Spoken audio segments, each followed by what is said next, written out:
Avez-vous entendu des promesses comme développer une nouvelle opportunité vous permettant de gagner facilement 10 000 € depuis votre canapé ou générer 3% de bénéfices par semaine en investissant dans tel et tel domaine? C'est du vécu pour moi.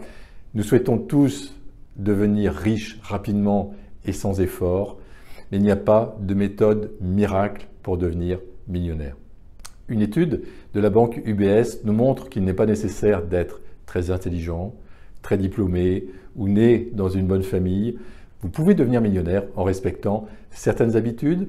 Première habitude, apprendre constamment. Il n'est pas nécessaire de faire de grandes études pour s'enrichir.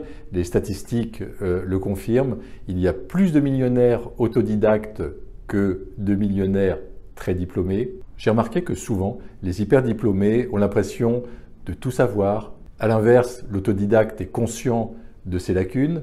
Il sait bien s'entourer.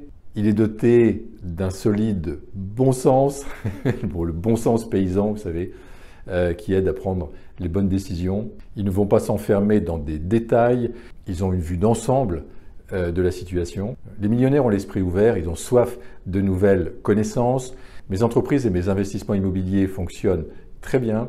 Pourtant, il y a 5 ans, j'ai pris la décision de me former sur le web parce que j'ai eu envie de me former sur le web pour partager mes connaissances, pour partager mon expérience d'entrepreneur, d'investisseur immobilier à succès.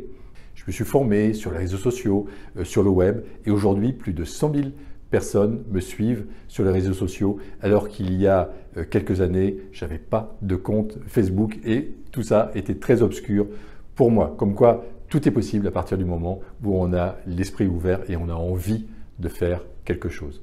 J'ai découvert un nouvel univers passionnant qui me permet de transmettre toute mon expérience aux personnes qui le souhaitent.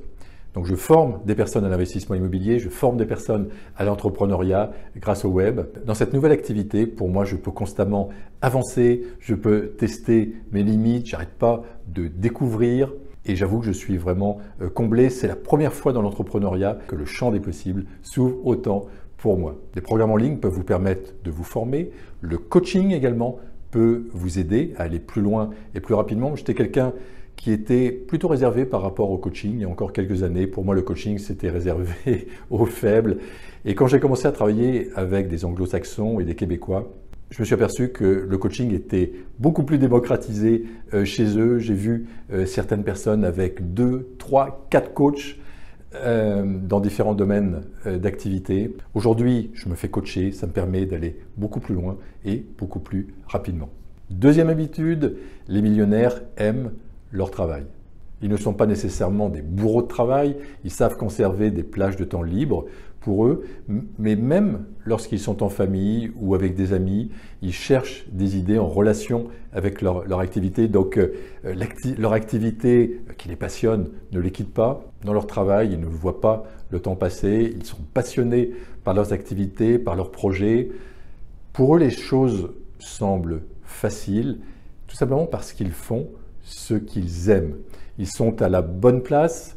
Alors c'est souvent par intuition qu'ils ont trouvé leur bonne place. Ils savent déléguer ce qu'ils font le moins bien, donc ils savent s'entourer de personnes qui ont des qualités complémentaires à la leur. Souvent, ils délèguent bien évidemment ce qu'ils aiment le moins faire, et ce qui est le moins fluide et facile donc pour eux. Troisième habitude, ils choisissent leurs relations. Les gens qui réussissent préfèrent être entourés de personnes qui les aspirent vers le haut et qui les inspirent. J'ai vu des personnes qui avaient de beaux projets, des idées d'entreprise prospères, qui souhaitaient investir dans l'immobilier et dont l'élan a été stoppé net par ce que j'appelle des briseurs de rêves. Vous en avez peut-être autour de vous, c'est des personnes qui vous disent « mais c'est pas pour toi, personne dans la famille n'est millionnaire, personne n'est entrepreneur ou investisseur immobilier dans la famille, arrête de rêver ». Le fait de se retrouver dans des conférences, des formations, dans des groupes avec d'autres personnes qui ont envie de réaliser leurs rêves, qui ont envie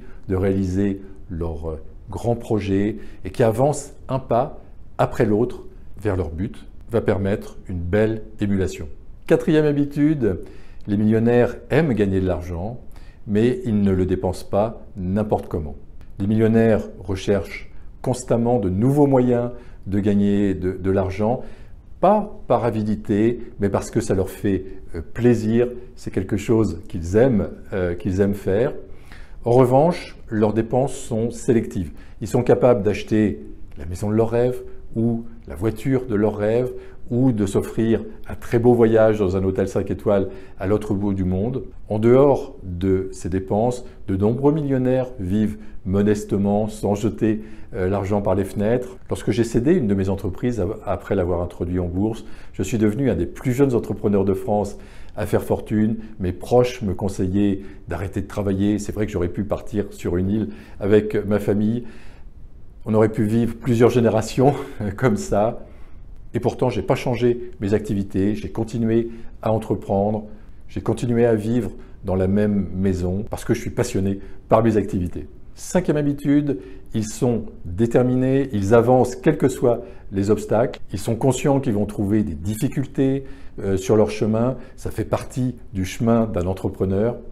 Mais ils les considèrent comme autant de défis à relever. Ils les considèrent en fait comme des opportunités. J'ai même vu des entrepreneurs qui avaient des épreuves lourdes et qui considéraient ces épreuves comme des cadeaux, comme un moyen de découvrir un nouveau chemin, de nouvelles perspectives. Il est tout à fait normal de rencontrer des obstacles. Tout entrepreneur, tout millionnaire, on a rencontré sur son chemin.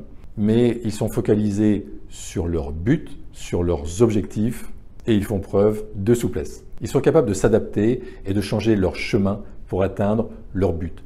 Si les choses bloquent, si les choses deviennent trop lourdes, si l'envie n'est plus là, ils en tiennent compte, ils conservent leur but, mais ils changent la manière d'y arriver.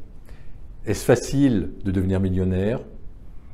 Pas toujours, mais chacun peut y arriver. Cela demande une certaine discipline, cela demande de respecter les 5 habitudes que nous venons de voir. Je vous les rappelle rapidement: apprendre constamment, aimer son activité, s'entourer de personnes positives, optimistes, aimer gagner de l'argent sans le dépenser n'importe comment, être déterminé et avancer quelles que soient les difficultés.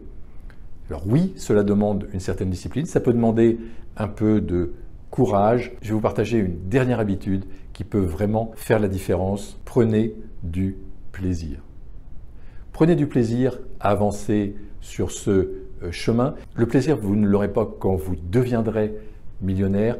Le plaisir, vous allez l'avoir en avançant sur votre chemin, en avançant dans la réalisation de vos rêves. Si vous souhaitez aller plus loin, j'ai tourné une autre vidéo qui s'intitule « Ces 2 investissements qui m'ont rendu millionnaire ». Si cette vidéo vous a fait réagir, laissez-moi un commentaire, je me ferai un plaisir d'interagir avec vous. En attendant, je vous souhaite le meilleur et je vous dis à très bientôt.